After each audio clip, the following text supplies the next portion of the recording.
Então vamos lá, meu nome é Abdel, meu sinal é esse, assim. Meu nome é Thaís, eu tenho 21 anos. Meu nome é Rodrigo Tramonte, tenho 35 anos.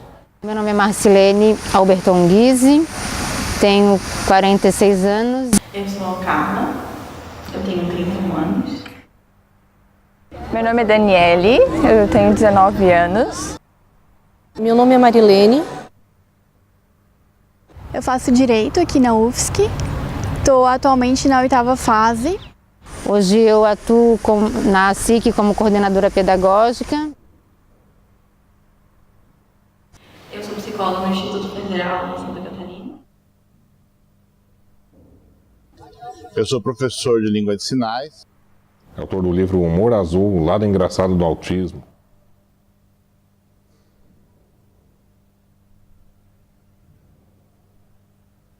Sou estudante de engenharia elétrica, trabalho também. Tenho perda auditiva moderada bilateral. Eu faço curso de antropologia e estou na 3ª fase.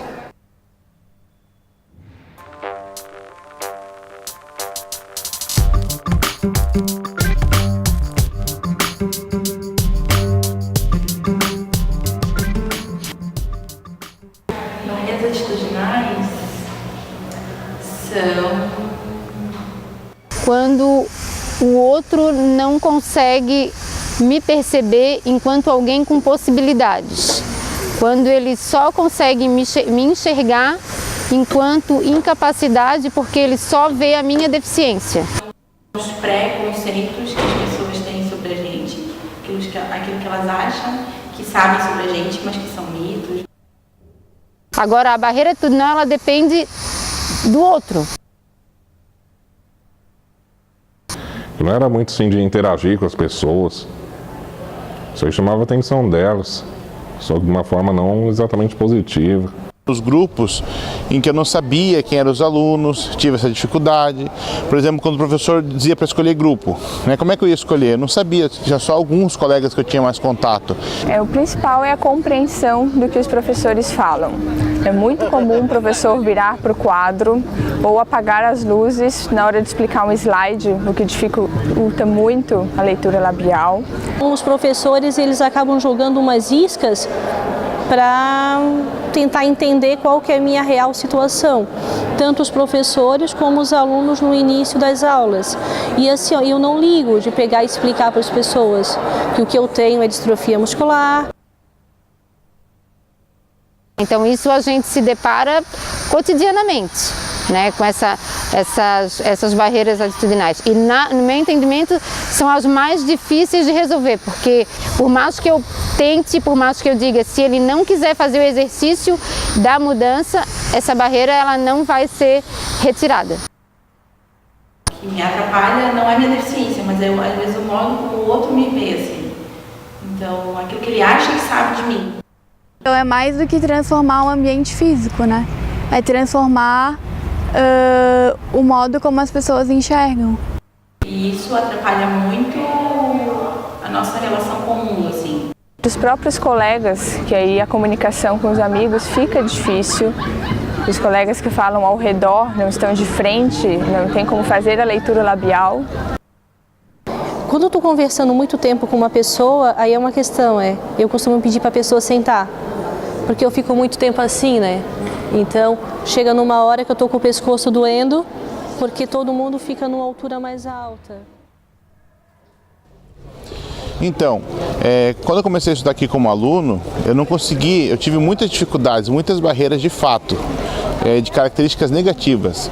Mas aos poucos começou-se a implementação então dessa metodologia de conversação da Libras Tátil e houve aceitação por parte de alguns, por parte de outros, não, nem tanto. Eu consegui me formar no ensino superior, no curso de artes plásticas da UDESC, mas eu tive bastante dificuldade, tanto na relação com os colegas, quanto no estudo. Embora eu tenha tido essa barreira, eu tive um apoio muito grande. A própria direção de centro entrou em contato comigo para tentar adequar a realidade do centro. Ano passado eu fui ginecologista, fui fazer um exame ginecológico meu namorado estava comigo. E depois do exame ginecológico, a enfermeira do médico me perguntou se ele era meu irmão. O que leva o irmão, né, pra fazer o exame ginecológico? E aí ele disse, não, a gente é namorado e tal. E daí ela olhou pra mim e falou assim, então ele é teu anjo, né? Como se como ele é um homem sem deficiência, ele estava ali para me salvar, ele era o anjo da minha vida, assim, porque eu precisava de alguém para me salvar. No meu primeiro dia de universidade, eu fui para o espaço onde se daria a aula que eles chamavam de aula magna, e as pessoas elas falavam entre si o que eu estava fazendo lá. Elas não entendiam o que eu estava fazendo lá. Elas até comentavam que eu estaria perdida naquele lugar. E até os meus 18 anos, a gente nem sabia que eu tinha deficiência auditiva. Cinema dublado, eu entrava e saía sem saber o nome dos personagens.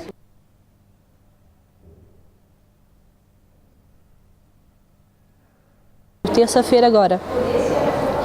Eu precisava fazer uma prova do qual precisava de 7 textos, que o curso de antropologia tu precisa ler muito, são muitos textos. Ao todo ia dar em torno de umas 60 folhas. A professora pediu que não queria nenhuma mídia digital, precisava ser folha impressa. Eu não teria como manusear essas folhas, eu precisava de uma mídia impressa e daí gerou todo um constrangimento, né? Mas aí pedi para a professora numa boa e fiz com o tablet. A única dificuldade que eu encontrei foi já em sala de aula com os alunos ouvintes, que eu precisava ensiná-los. Sem a presença do intérprete eu realmente não conseguiria. Agora, com a presença do intérprete, aí sim, eu consigo fazer o trabalho de repasse, porque ele consegue monitorar e me dar um feedback do que está acontecendo com relação às expressões dos alunos, se estão tendo interesse, se estão desanimados, quais sinais estão tendo mais dificuldade na produção. Então, essa questão desse feedback, desse retorno é muito importante para mim. Daí eu consigo, com esse apoio, fazer todo o trabalho. Para mim, o maior terror, né, quando eu iniciava qualquer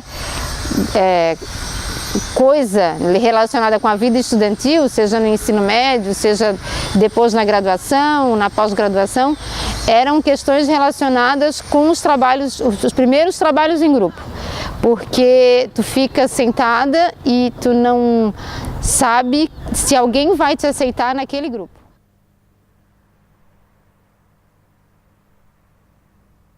Foi onde eu me forcei a ser oralizada. Eu falei com muita dificuldade quando era criança.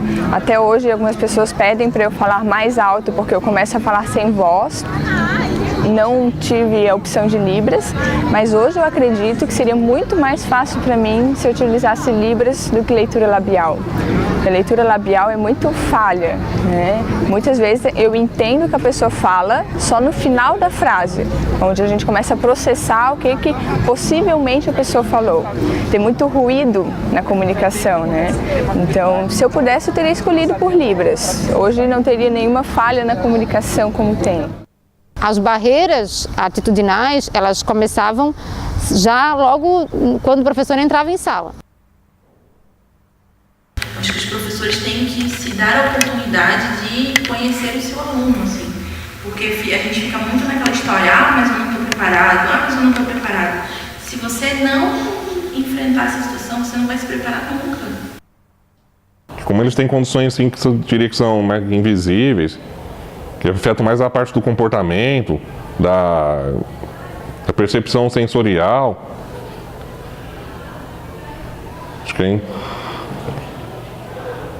ainda não tem esse mesmo holofote, não tem essa mesma preocupação que existe com as outras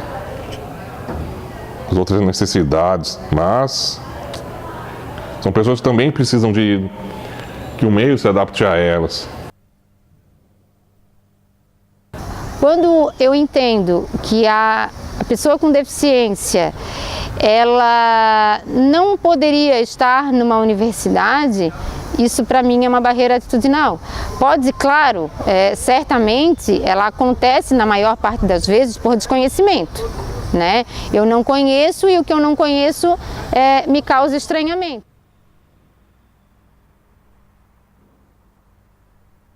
Tem aquelas que me respeitam, aquelas que entendem que eu funciono de uma forma diferente, daí tentam evitar que eu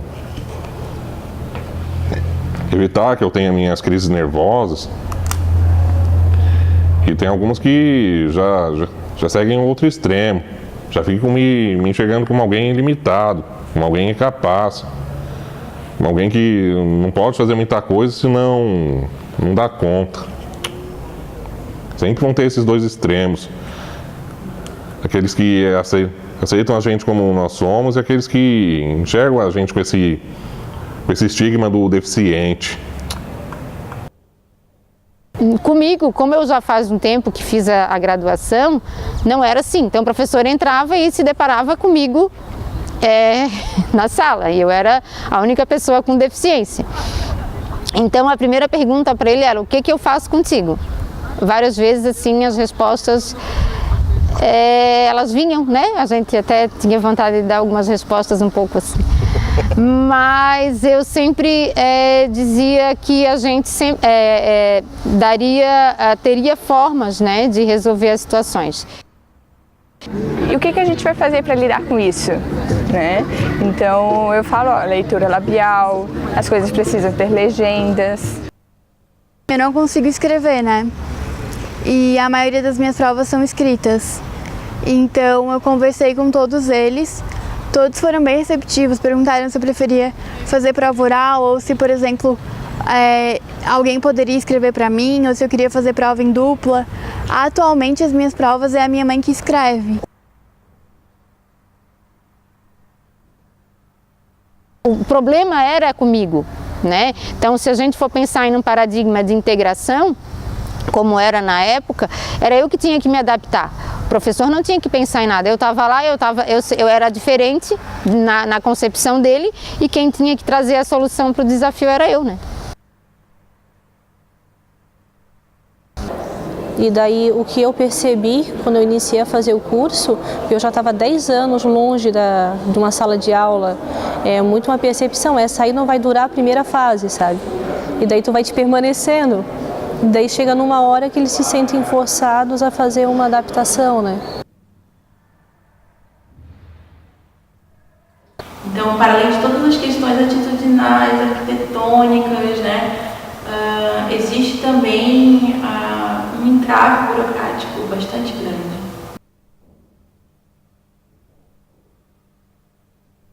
Eu acredito que, assim, em relação à mudança de compreensão da pessoa com deficiência, isso está caminhando.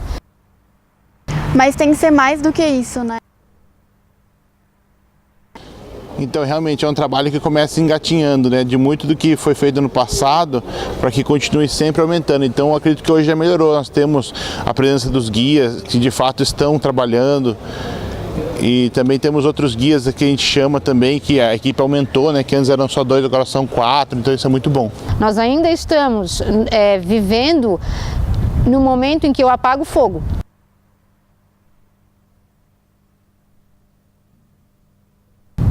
O certo não seria tu correres atrás, seria já haver uma infraestrutura que propicie tu estar nesse ambiente, né?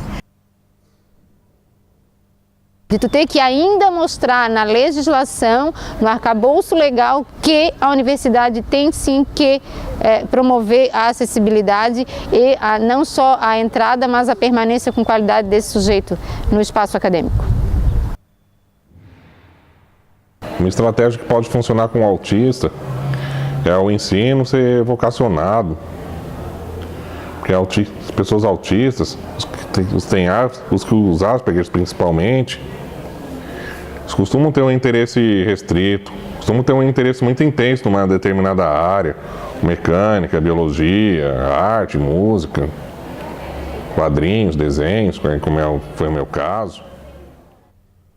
Eu acredito que há ainda uma acomodação geral, assim, Não responsabilizo o professor apenas, né? Eu acredito que é uma acomodação de um sistema que eu coloco a inclusão, né, enquanto uma ideologia, enquanto um discurso, mas na prática ela me demanda algum arsenal aí, digamos, material humano, né, financeiro, e aí é quando a coisa é realmente, enquanto eu não tenho que investir, porque eu não tenho aluno, eu não vou investir.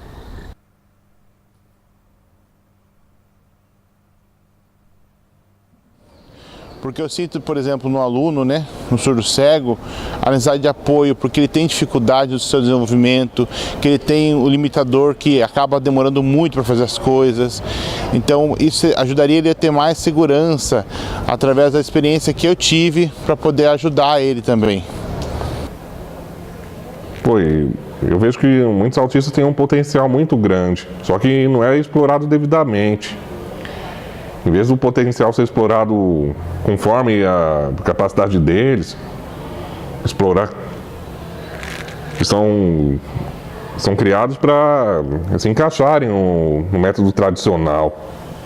Enfim, eu sempre vi o direito como um instrumento de transformação social. Só que eu conhecia uma realidade que muitas pessoas conheciam. E com o acidente, estando agora na cadeira de rodas, eu conheço uma realidade que poucas pessoas conhecem. Então, eu percebo que, de certa maneira, foi uma oportunidade de transformar algo que nem tantas pessoas se interessam, embora devessem, não se interessam. O que cabe a nós, enquanto sujeitos que estamos vivendo isso cotidianamente, é a saída desse discurso, né, é sair da letra morta da lei para poder acontecer a ação.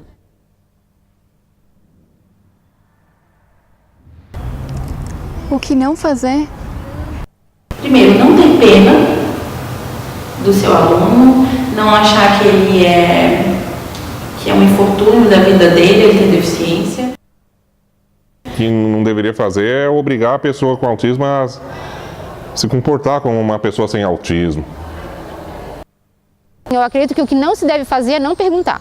Para mim é a primeira questão, porque a partir do momento que eu pergunto, eu tenho a resposta. E aí eu consigo me comunicar e eu consigo dizer, né, o que eu efetivamente preciso. Eu me sinto uma pessoa muito aberta, então eu sempre estou comunicando as minhas dificuldades, as minhas necessidades, e isso daí eu acho que facilita. Não achar que a responsabilidade é dele, porque a gente tem uma responsabilidade social.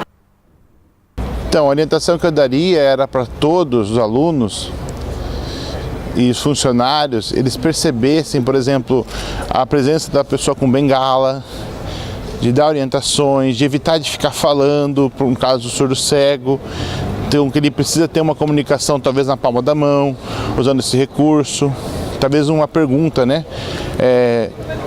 Tentar entender para onde é que a pessoa está indo, algo que possa de alguma forma auxiliar ela. A escola é responsável, a universidade é responsável pela inclusão desse aluno, pela permanência e êxito, né? Se ele vai dar conta ou não são outros 500, porque os alunos com deficiência, sem deficiência, eles também podem não dar conta, né? Mas eu tenho que equiparar a oportunidade de acesso ao conteúdo. Quem quer conhecer a cultura indígena, viaja a uma tribo e conversa com os índios, senta junto deles, come com eles. Quem quer conhecer a cultura de outro país, viaja até ele e conversa com os nativos. Então, por que tanta gente quer conhecer o autismo, mas não conversa com os autistas? Pensar em não fazer não querer manter o diálogo para não conhecer. Aí eu penso que é o primeiro passo para incorrer em erro. Talvez seja o primeiro passo também para a gente conseguir a mudança. Exatamente. Para o próprio aluno. Exatamente.